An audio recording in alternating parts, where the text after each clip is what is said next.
This town was the kind of quiet you could set your watch by. Life moved with the seasons, predictable and peaceful. As the man behind the desk at the Valley Times, my job was to report on that peace. Town meetings, the ladies' auxiliary bake sales, the occasional lost dog. It was a small job for a small paper in a small town. And then something happened that was anything but.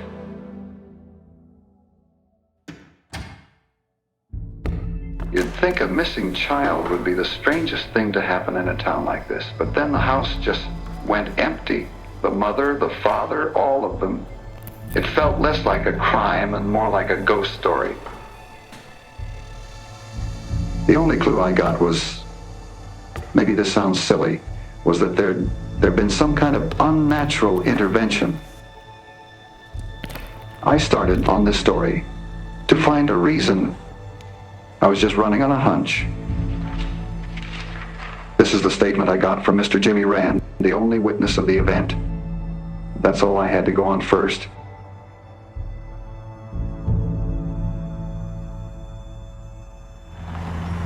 He was reluctant at first, but he agreed to meet me at his office. I met him 3 days later. I tried to piece things together, but it was like chasing smoke. The family didn't pack a bag. They didn't leave a forwarding address. They just dropped right off the face of the earth, like they had been erased. And the police report, pop! It was about as clear as mud, practically dismissing the whole thing as nothing more than a dust-up. But I knew better.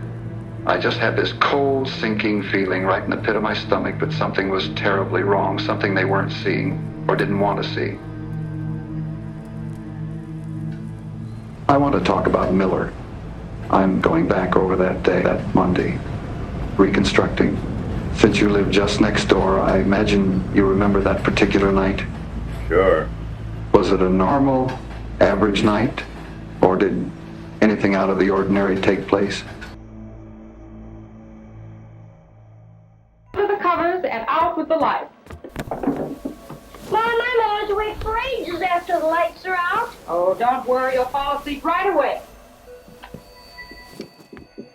You'll be asleep before you know it. Good night, Billy. Good night.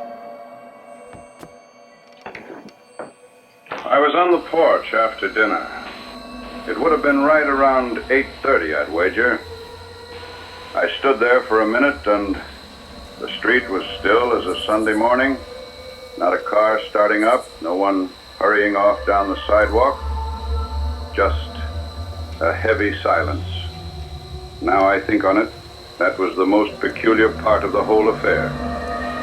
I was about to head back inside. That's when I heard it.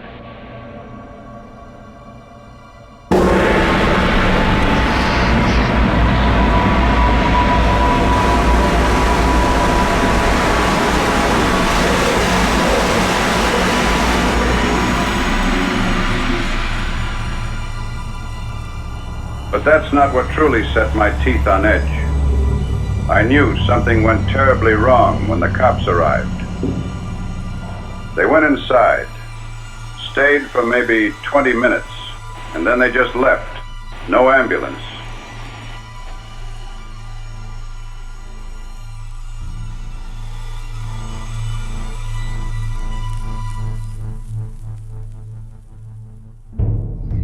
That's the part Rand never put together. He never saw what the cops saw. No ambulance? He thought it was a cover-up or a mistake. He never considered the simple, awful truth. They didn't send an ambulance because there was no one to save. The kid was nowhere to be found. It was like he'd never been there. After only 4 days of searching, it all came down to one last quiet absurdity. A funeral for a ghost.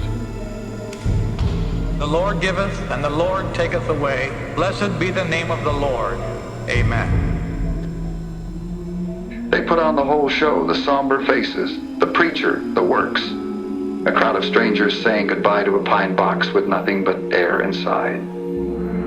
Professionally, I was at a dead end. The story had dried up. There's no more angles to chase. But the feeling wouldn't quit. The air itself felt heavy, thick with something ugly that hadn't happened yet.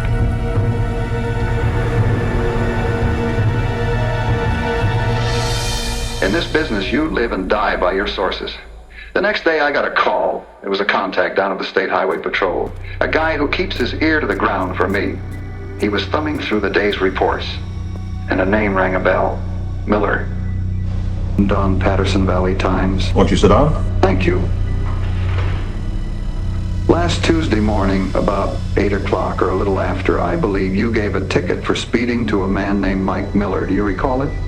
Miller, I believe I do remember that. Yes, 8:17 a.m. on Highway 19. Could you remember exactly what happened?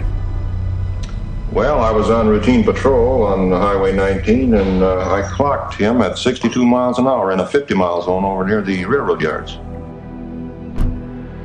Here's the picture the highway cop painted. Miller's alone, car's clean, no bags, not even a spare coat on the seat. He played the part of the average Joe, griping about the ticket. But the guy was sweating bullets leaking right through his shirt. And the cherry on top? When the trooper asked him where he was headed, he said, Portland, to join my family. So I took the trooper's report down to the local precinct thinking I'd just handed them the case on a silver platter. You know what I got? The big freeze. They looked at me with dead fish eyes and acted like I was speaking Greek. As far as they were concerned, that highway patrolman and his report never even existed.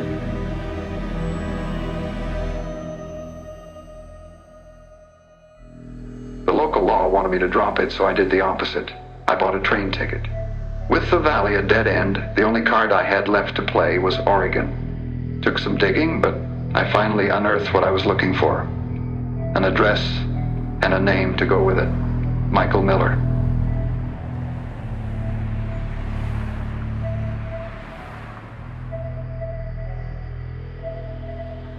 It wasn't a house, it was a building with no name.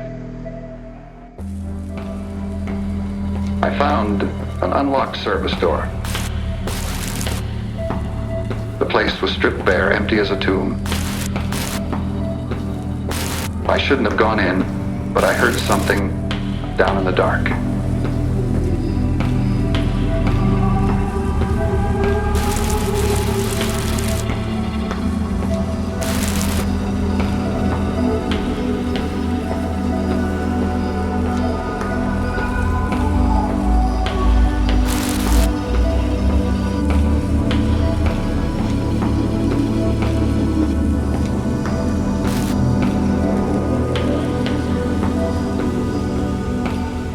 There was a steel door with a small window.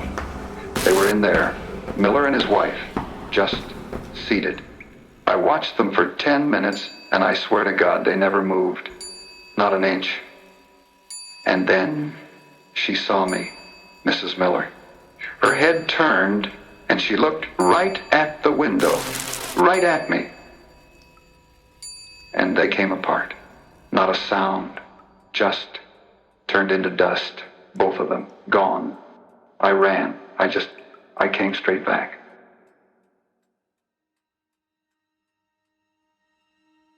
This morning I called the Portland Land Management Office. That address, there's no record of it. It doesn't exist. It never existed.